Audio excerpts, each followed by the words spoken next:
what you're facing going forward is no different than what we've faced in the past. Okay?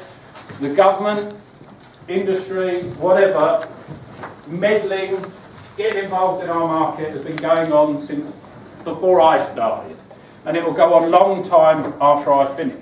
Is the government are trying now, how can we police all these new regulations? How can we make you as the landlord responsible for telling us what the hell's going on out there in the market? Yes, at the moment, the Inland Revenue, you phone them up, you can't get through, you sit on the phone for 45 minutes or whatever, but again, they're going to get this right at some point. So we've got to start getting it right at some point. For that investment, they're coming to your pockets. Okay, they are genuinely coming to your pockets. Now, you've got to see that as a benefit in the sense that it will eliminate the people who can't do our job properly. Because if you're making money, you can afford to pay it. If you're not making money, you shouldn't be doing this.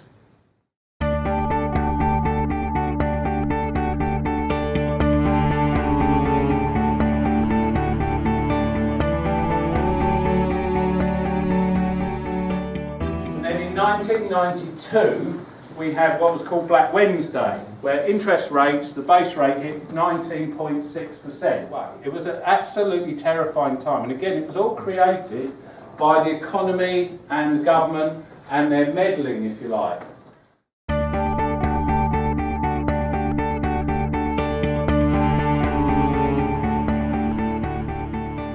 You could then, as an unscrupulous landlord, I could rent my property out to as many people as I wanted to.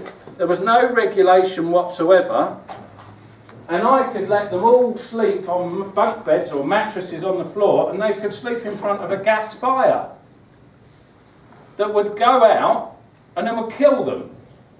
And there was no legislation to protect anyone from that. So I think we could all agree that the gas safety certificate was a good part of legislation, wasn't it? House of multiple occupation licensing. When they brought it out, was 3 unrelated individuals living under one roof. You would need a licence. And then all the councils went back to centralised government and said, what the hell have you done to our housing position? We're in serious trouble. So then they amended the Act and adapted it to council per council. So each council has their own rule.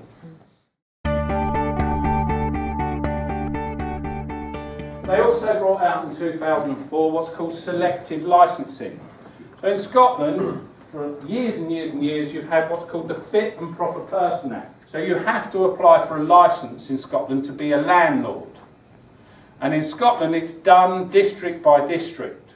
So it's taken the government probably 10 years in England to work out how to bring it in effectively. They brought it in a number of districts and did it as pilots.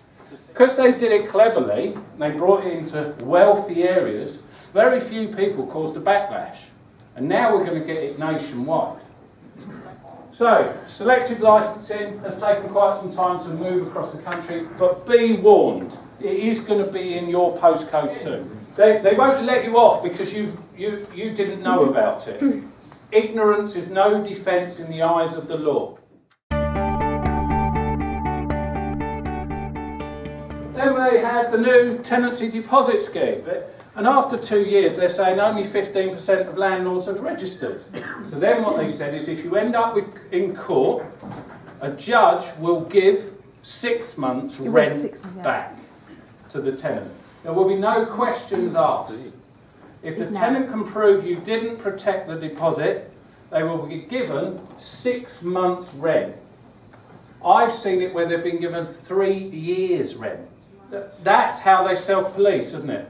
Because suddenly I'm thinking to myself, for 58.75 or whatever it is, I'm protecting myself for 5 grand, or then it's worth my while of doing it. So the next thing is electrical certificates, and what we're finding now, and this is about 4 years old now, if you are renting to people on housing benefit, it's a good chance that the council are going to say we cannot let you rent the property unless you have an up-to-date electrical certificate. But what that has then meant is there's certain agents out there who don't read it properly, who then say, you've got to have one. It's law. Why do you think they're making that rule up? Make money out of it.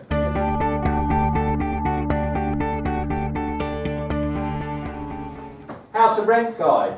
That's pretty new last year. Yeah. Yeah.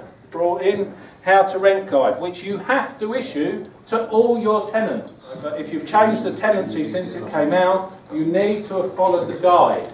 And you need to have given them the guide so they know what you're supposed to have done. They can stop you from evicting them, no matter what they do.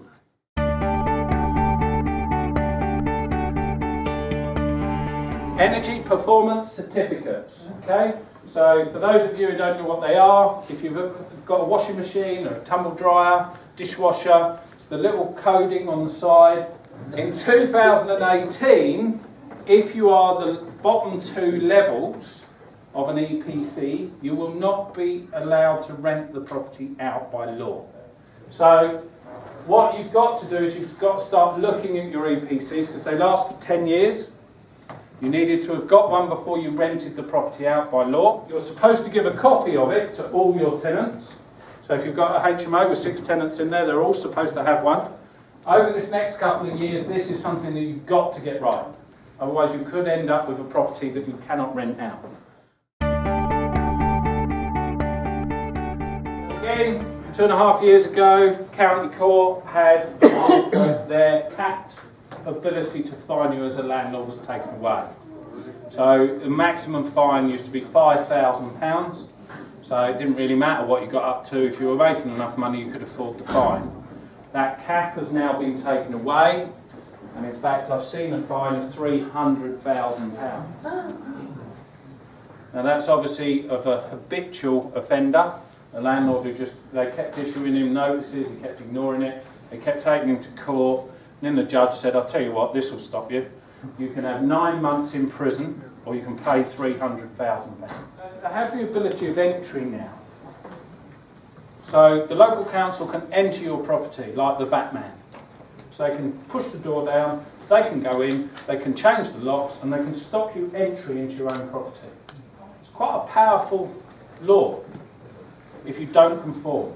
So if you ignore their rules and regulations and you don't listen to what they say. So what we try and do is we try and have the conversation first. What do we need to do? They'll give you a list of things you need to do, and over the next 3-6 months, you put all of those things into process.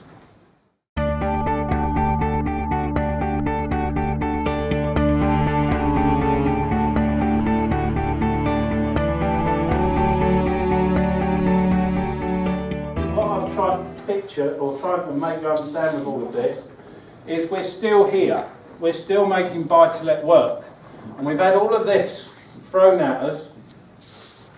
And there's loads more. I could go on forever of all the different regs that they've brought out, all the different things that they've made us conform to. And we just take it in our stride and we fix it and we move on. So you've got to try and understand, and you've got to try and accept. It's just another stage in our journey to success.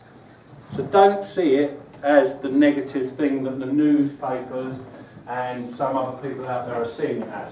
You've just got to become more professional, and you've got to spend more time coming to these.